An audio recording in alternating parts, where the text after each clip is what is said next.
సునీత గెలిపిస్తే కేసీఆర్ వస్తాడు అని ఏది చెప్పినా కూడా ప్రజలెవరు కూడా విశ్వసించట్లేదు అనేది చాలా స్పష్టంగా అర్థమవుతుంది.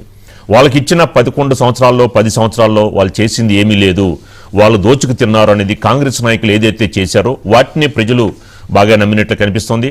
ఎందుకంటే ధరణి అనే దాన్ని తీసుకువచ్చి బీఆర్ఎస్కి చెందిన నాయకులు ఆక్రమించుకోవడం, ఏదైతే ప్రభుత్వ భూములు కానీ ఎస్ఐండ్ ల్యాండ్స్ కానీ డాట్ ల్యాండ్స్ కానీ అన్నీ కూడా ఆక్రమించుకున్నారు అనేది అందరికీ తెలిసిన విషయమే. ఆ అంశాన్ని కాంగ్రెస్ కూడా చాలా బలంగా తీసుకువెళ్ళింది.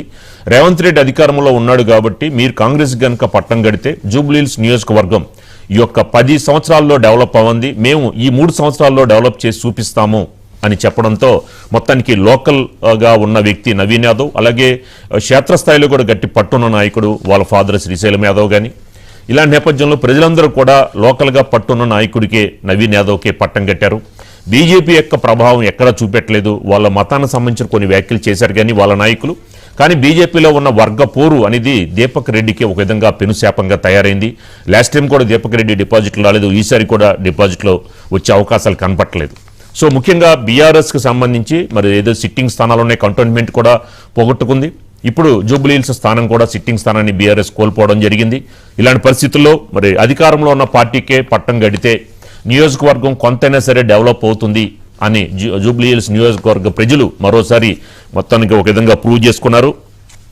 ఇందులో జూబ్లీహిల్స్ నియోజకవర్గంలో ముఖ్యంగా మజ్లిస్ ఓట్లు చాలా కీలకం. 1,20,000 ఓట్లు వీళ్ళే మొత్తానికి అన్ని పార్టీలు కూడా ముస్లిం సంబంధించి వాళ్ళు జపం చేశారు. కానీ ఈ యొక్క మజ్లిస్ ఓట్స్ అనేది మాత్రం కాంగ్రెస్కే పట్టం కట్టారు. యాక్చువల్గా కొన్ని ఓట్లు బీఆర్ఎస్కి పడే అవకాశం ఉండేది, కానీ బీజేపీకి సంబంధించి బండి సంజయ్ చేసిన వ్యాఖ్యల నేపథ్యంలో మొత్తానికి బీఆర్ఎస్కి ఎందుకు వేయడము, బీఆర్ఎస్ బీజేపీ ఒకటే కాబట్టి కాంగ్రెస్కి వేస్తే బెటర్ అనే ఉద్దేశంతో మొత్తం కూడా ముస్లిమ్స్ ఓట్లు మొత్తం కూడా కాంగ్రెస్కే మొత్తం కూడా కన్వర్ట్ అయినట్టు కనిపిస్తోంది. సో కేసీఆర్ మీరు సునీత్ వస్తే కేసీఆర్ వస్తారు అని చెప్పన్నారు, కానీ ప్రజలెవరు కూడా సునీత్ గారిని ఎక్కడ కూడా యాక్సెప్ట్ చేయలేదు.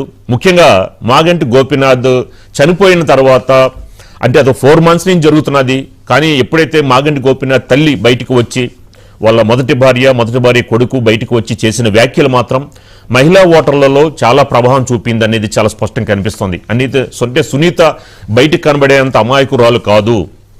మొదటి భార్యకి అన్యాయం జరిగింది, మొదటి భార్య కొడుకు అన్యాయం జరిగింది. మాగంటి గోపీనాథ్ తల్లే బయటకు వచ్చి మాట్లాడిన వ్యాఖ్యల నేపథ్యంలో సునీతను కూడా జూబ్లీహిల్స్ నియోజకవర్గం ప్రజలు యాక్సెప్ట్ చేయలేదు అనేది. ముఖ్యంగా మాగంటి గోపీనాథ్ తల్లి చేసిన వ్యాఖ్యలు మాత్రం